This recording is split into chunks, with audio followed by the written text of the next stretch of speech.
2023 में मध्य प्रदेश विधानसभा चुनाव होने वाला है और उसकी तैयारियों में अभी से सभी पार्टियां जुटी हुई हैं। जहां एक और राहुल गांधी की भारत जोड़ो यात्रा मध्य प्रदेश आने वाली है।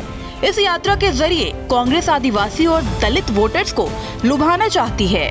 वहीं दूसरी ओर बीजेपी की शिवराज सरकार भी इससे पीछे नहीं है, जिसके तहत शिवराज सरकार ने प्रदेश में पेसा एक्ट लागू कर दिया है।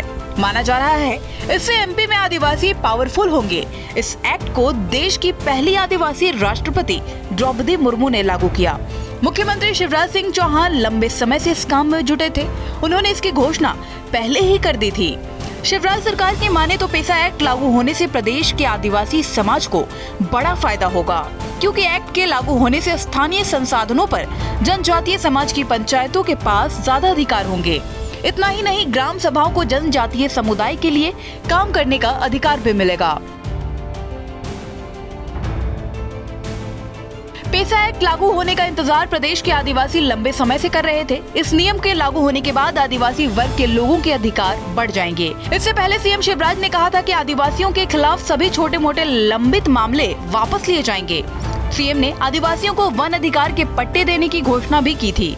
उन्होंने कहा कि जिनके पास 6 दिसंबर से पहले के पट्टे हैं, उन्हें जमीन दे दी जाएगी। चलिए अब हम आपको बताते हैं पेसा एक्ट की 5 बड़ी बातें। जल जंगल जमीन पर आदिवासियों का अधिकार, भूमि का अधिकार आदिवासियों को बनाएगा मजबूत, श्रमिकों के अधिकारों का विशेष ध्यान, स्थानीय संस्थाओं, परंपराओं और संस्कृति का संरक्षण और संवर्धन। अब हम आपको बताते हैं कि आखिर ये एक्ट है क्या। पेसा एक्ट 24 अप्रैल 1996 को बनाया गया था और कई राज्यों में ये पहले से लागू है। पेसा कानून को लाने का उद्देश्य आदिवासी बहुल क्षेत्रों में स्वशासन को मजबूती देना है। देश के 10 राज्यों में ये कानून लागू है। अब मध्य प्रदेश सरकार ने इस कानून को राज्य में पूरी तरह से लागू करने का ऐलान कर दिया। आदिवासियों को बड़ी सौगात मिली है।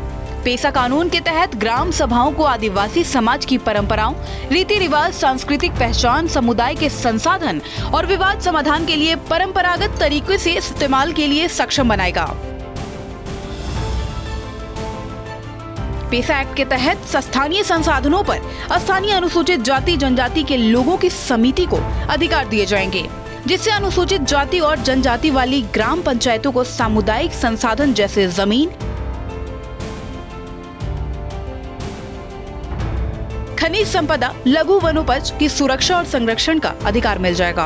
पेसा एक्ट लागू होने के बाद सामुदायिक वन प्रबंधन समितियां वर्किंग प्लान के अनुसार हर साल माइक्रो प्लान बनाएंगे और उसे ग्राम सभा से अनुमोदित कराएंगे। गौरतलब है कि सामुदायिक वन प्रबंधन समिति का गठन भी ग्राम सभा की ओर से किया जाएगा। मध्य प्रदेश के शहडोल जिले में जनजातीय गौरव दिवस पर कार्यक्रम का आयोजन किया गया। इस कार्यक्रम में शामिल होने के लिए राष्ट्रपति द्रौपदी मुर्मू पहली बार मध्य प्रदेश पहुंची। इसी कार्यक्रम में पेसा एक्ट एमपी को लागू किया गया। कार्यक्रम में राज्यपाल मंगूभाई पटेल और मुख्यमंत्री शिवराज सिंह चौहान भी मौजूद रहे।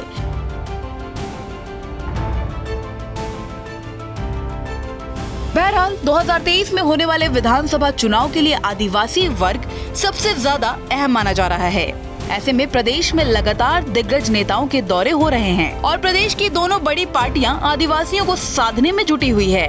अब देखना होगा कि विधानसभा चुनाव में किसको आदिवासी वर्ग का आशीर्वाद मिलेगा और कौन सत्ता से दूर होगा।